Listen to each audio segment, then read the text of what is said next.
Welcome to another edition of HydroGeek podcast, where I discuss about different aspects of water, power, and informatics. So this podcast is not about any case studies or any ideas of doing research. I will just discuss about the latest uh, that has happened in the last week or two in the world of hydroinformatics and also water and power or energy nexus. So mainly we'll concentrate on water, power and informatics industries, and I had tried to collect the most influential happenings of the last fortnight. Okay. So while selecting these newses, I have tried to consider the significance of the news in the future and how it can shape the future lifestyle of human being. So this with the help of this objective, I have tried to select this news. Okay, uh, before going deep into the news that I have collected, uh, I want to add here about another important disclaimer is that you may argue that the selected news that I discuss here is not as significant as I have thought. But yes, opinions vary, and I have not taken any voting or any community feedback before selecting these newses. So these are my personal choice. I am not claiming that these are a choice of a community or choice of the multiple people. This is my personal opinion only. I think that this news has the potential to change the future. Okay, so let us begin. So, the first news that I will discuss is from the world of hydroinformatics. Uh, the Global Commission of the Economics of Water has recently issued a warning that the global water crisis will put half the world's food production at risk within the next 25 years. So now it is 25. Within 2049 or 50, food production will be at great risk due to global water crisis. Okay, and because the report found that the demand for fresh water will outstrip supply by 40% by the end of the decade due to the unprecedented stress on the world's water system, reason burgeoning population. We are not controlling our population till now. Okay, so this is an important finding. I think I need not explain anymore why I have selected this news. Global water crisis uh, will create a huge risk for world food production, and it will fail to provide food to our population within the next 25 years. It is not a report by myself, it is a report from Global Commission on the Economics of Water. Okay, and if you want to have a details of it, then you visit Guardian, online Guardian portal. and see the news of 24th October 2024. Okay, the next news is Bangkok will host the International Soil and Water Forum 2024, which will be co-organized by the Food and Agricultural Organization of the United Nations, that is FAO, and the Ministry of Agriculture of Thailand. The program will held from December 9 to 11 this year.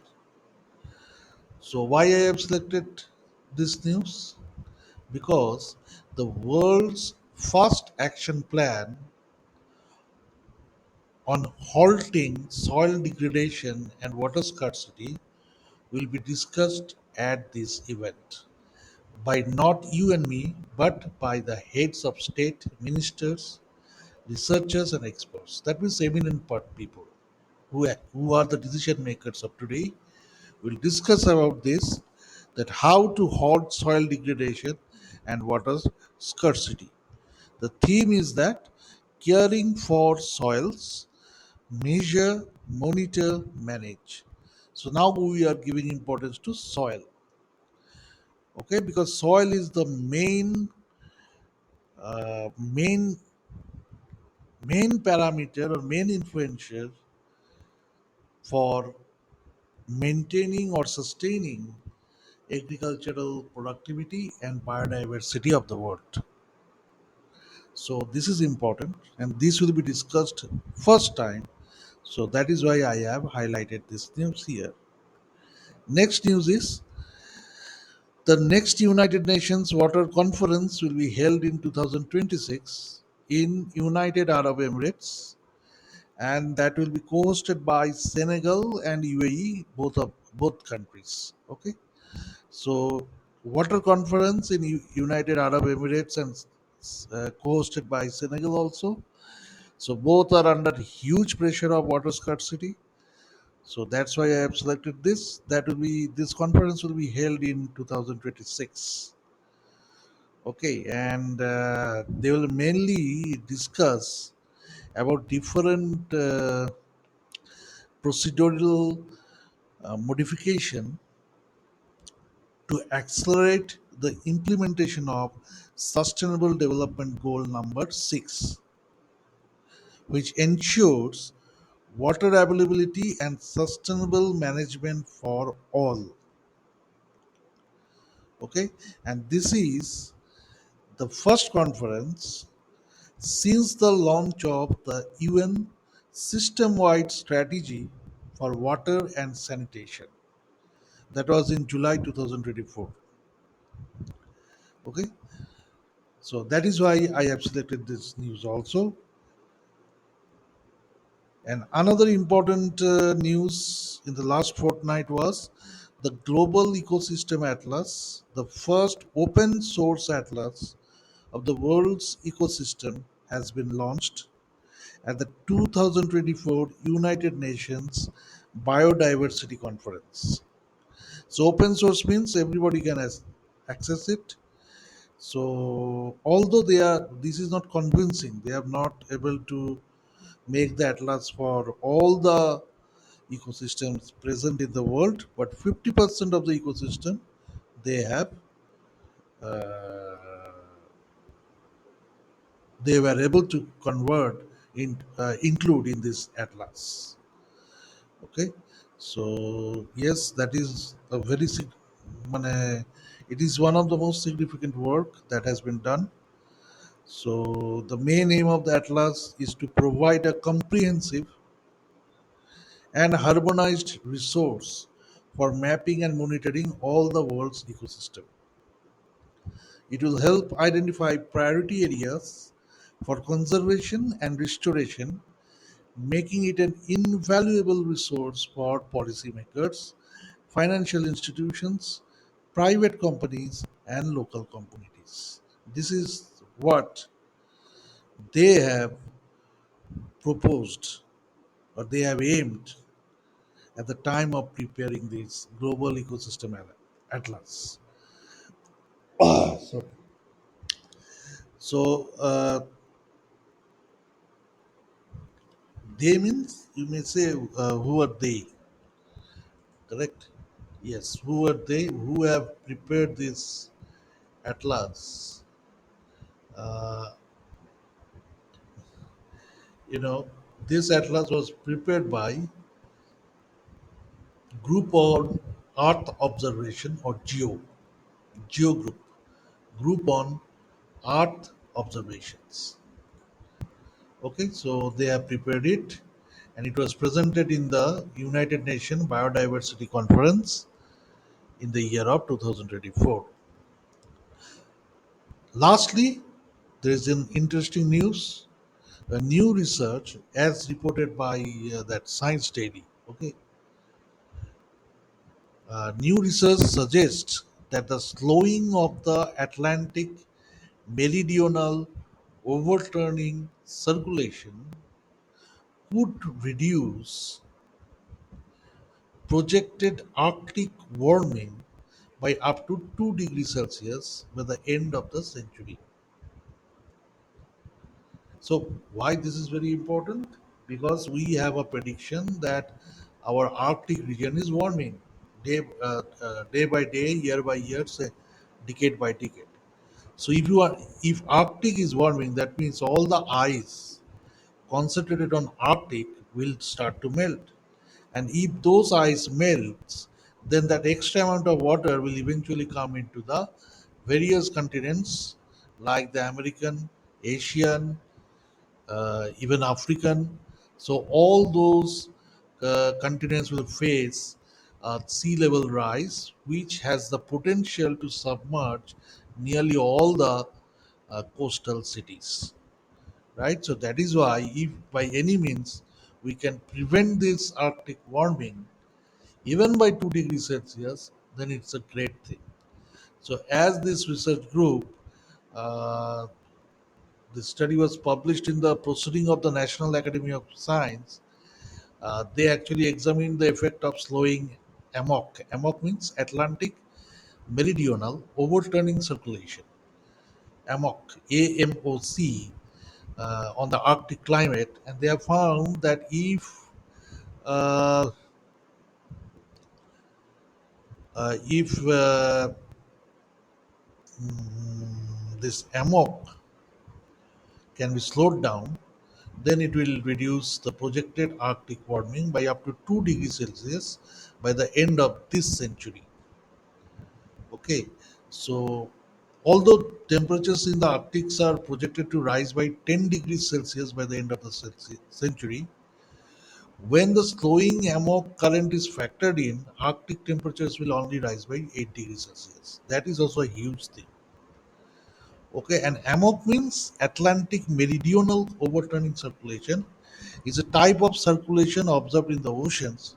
As you know, our oceans have a circulation of high temperature and low temperature, uh, which circulate among the all the five oceans of our world, right?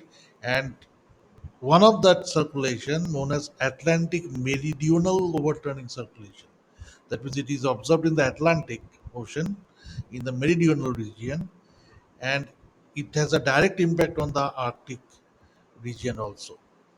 And this Atlantic circulation is hot.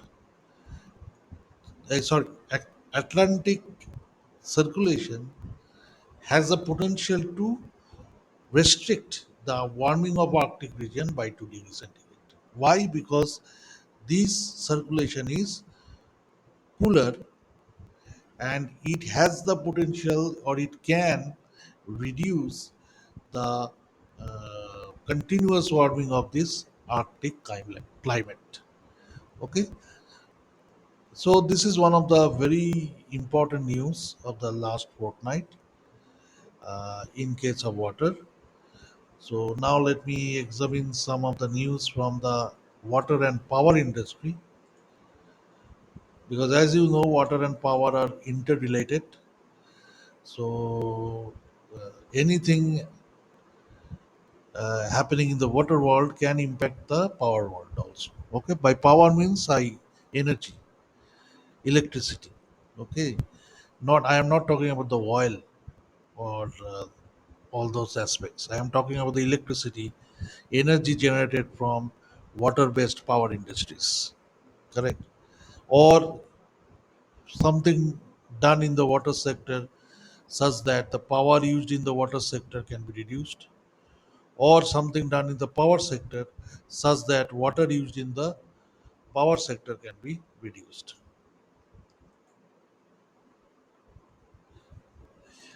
So let us begin. These are all the most significant news of the last 15 days. So the first one is Indian government approves 12,461 crore of support for 31,350 megawatt of hydroelectric projects. The cabinet has approved this to boost the hydropower sector, which were actually going to nowhere because of lots of controversies and protests from environmental activists. This industry was facing a lot of problems, but this amount of fund can somehow ease the tension of this industry a little bit, because any amount of money being funded to any industry, it actually eases the stress of that industry. Okay, so this fund is mainly for the hydropower plants, uh, or to develop the necessary infrastructure like roads and bridges in remote location where the hydropower plants are mainly located. In case of India, okay, so such that the accessibility towards the power plant is will increase. Okay, so when you increase the accessibility towards the power plant, then also it reduces the cost of producing power, because the truck logistical comfortability comes into play. So you can easily bring the raw materials from a far away land, and you can also reduce the time of transportation. So all these aspects actually impacts the reduction of operational cost. And if you can somehow reduce the operational cost, then that means what? The cost of power generation will also reduce. So that is why you can sell the power at a lower cost to the consumers. So ultimately, the consumers are the one who will be benefited. Correct? Next news is the US Department of Energy announces nearly $16.7 million of fund for 25 small business led hydropower and marine energy projects. So actually, they had run a competition to select about 25 small businesses and their innovations, sorry, related to hydropower and marine energy projects. So in all those 25 small business led hydropower and marine energy projects, they had invested $16.7 million. They means US Department of Energy. Okay, so they have invested or allocated this amount of money for the development of those innovative projects. So within those projects, there was a project where remote leader methane sensor, which is developed by HFOG, a San Pedro, California-based startup. It has also received a part of that fund because their product is very interesting. They can sense methane generation. One of the major problem of hydropower plant is production of methane from the reservoir, which actually increase the carbon content of the atmosphere. So the very objective for which hydropower plants are installed, they are compromised because of those methane generation. Why methane is generated? In any wetland, lots of faunal deposition takes place, which are in the bottom of the wetland, and they get rotten day by day, century by century, and from them methane starts to generate. And so, when you are storing water for a long time, as you know, algal blooms and all these aspects will also be there. They are also contribute to the methane generation. And if you are generating methane, you are increasing carbon in the atmosphere. That means you are increasing global warming, right? So if there is some way to detect that methane generation, then we can do something to prevent that generation of methane. So this remote leader methane sensor can do exactly that. So you can detect the methanes and you can prevent that methane to generate. Correct. So the name of the company is HFog. So they will keep working. They have already implemented this sensor, remote leader methane sensor or RELMS. So they have now received extra fund from US Department of Energy. So their development of this technology will only be enhanced. And if this technology is enhanced, then the amount of methane emission uh, can also be increased. Correct. So this is a very interesting development. And you see, US Department of Energy has very smartly selected this project for investment because they know if this technology is developed, methane generation from a hydropower plant can be restricted.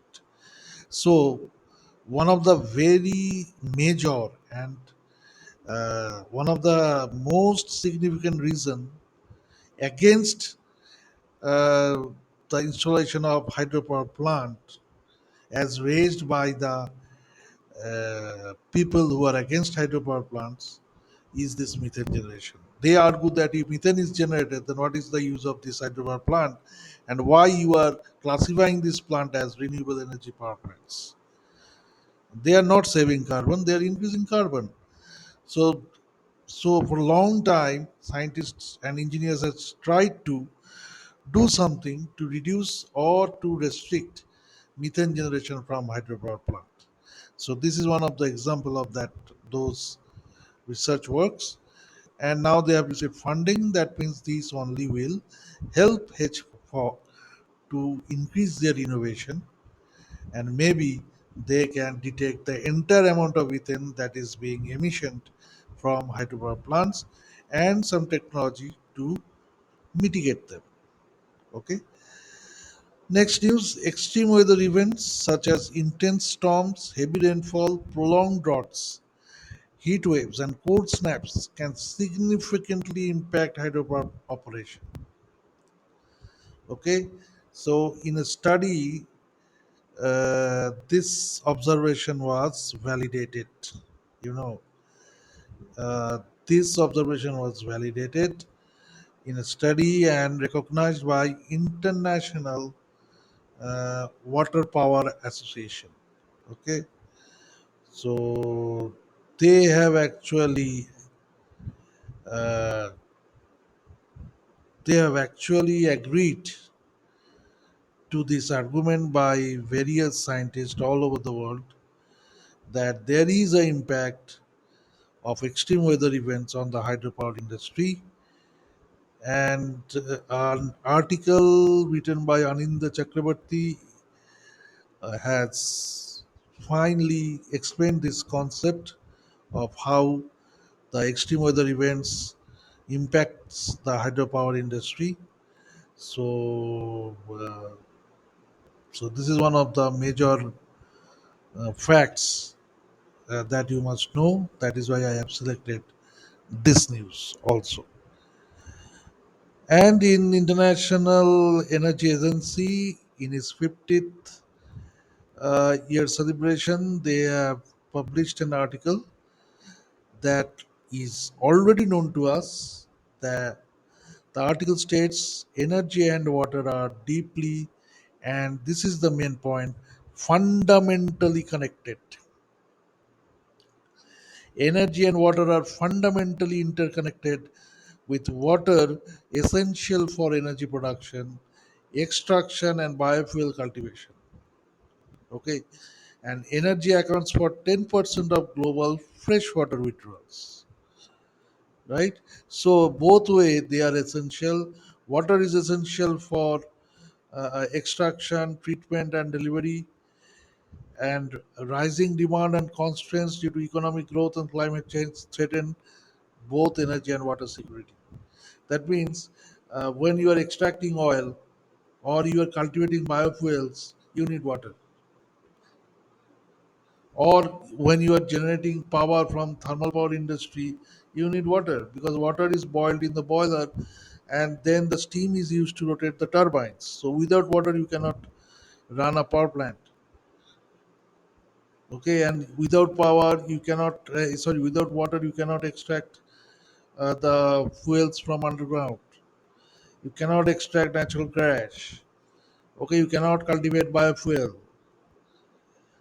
Okay, so again, on the contrary, on the other hand, without energy you cannot withdraw fresh water also.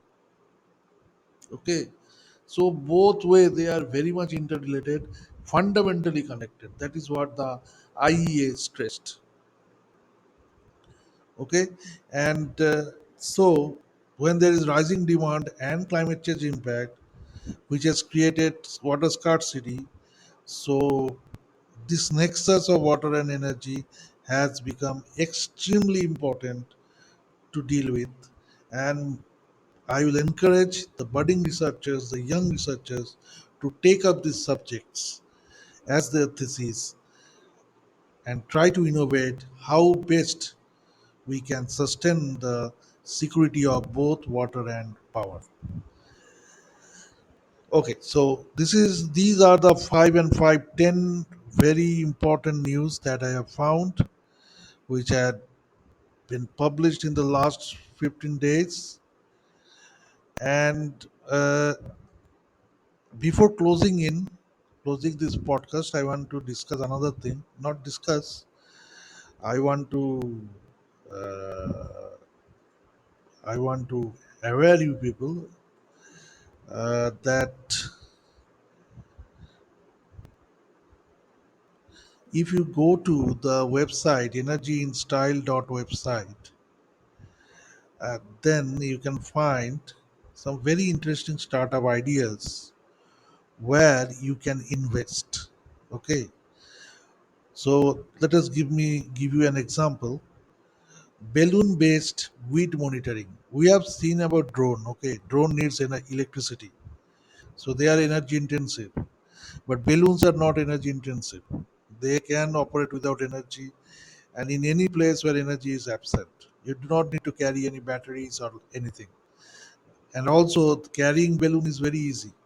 Just you uh, carry the balloon with yourself, and at the place of work, you pump it up, and then when the work is gone, you extract all the air out of the balloon and then carry it away with yourself. So carrying balloons is a very easy task, not as complex as drones.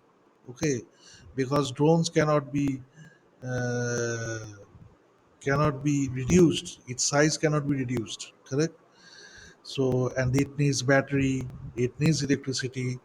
So lots of requirement is there. But instead of drone, if I use balloons, yes, I can do weed monitoring. I can also survey the rooftops of various buildings to analyze the rainwater harvesting potential of the buildings. Also, I can analyze the how many number of solar panels I can fix in the rooftops with the help of balloon fixed with a camera. Okay, and yes, balloon can be used for short-term flood forecasting, crop selection. Okay, so there are lots of application of balloon-based system. So there are 5 startups that was published in the Energy in Style website where you can invest for 15% stake.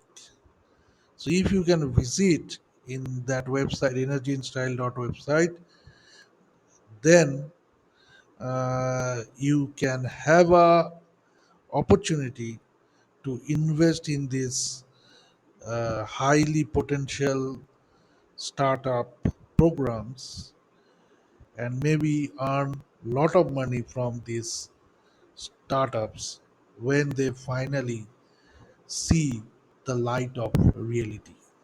Okay, so with this I will finish this podcast. And if you want to see the news in detail, visit my 2 blogs. Okay, one of the blog is the link is let me say the link is water and energy nexus.blogspot.com. This is the water energy nexus blog. Another blog is hydroideas.blogspot.com. So in these two blogs, you will find all the news are given in detail and all the necessary links to know more, learn more about the news can be found here.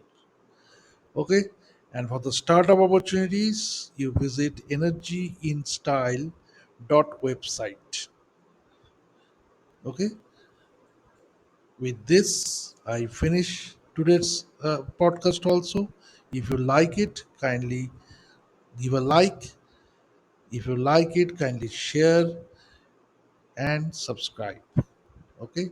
Thank you for your patient hearing. Goodbye for now.